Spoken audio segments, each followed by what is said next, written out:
During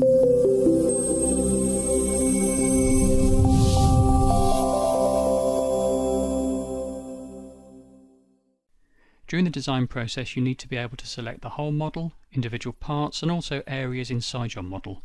These are called inner volumes. We're working in cabinet mode here.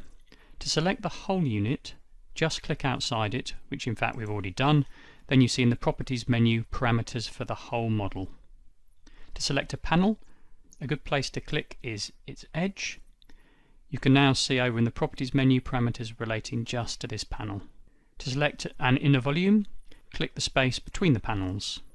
Now over in your Quick Design toolbar, you're able to add shelves, uprights, doors and drawers, for example. If you click again an inner volume, you'll be able to select multiple adjacent inner volumes. This is useful when, for example, you want to place a door in front of shelves. For now, let's just click on the lower volume and add 3 drawers.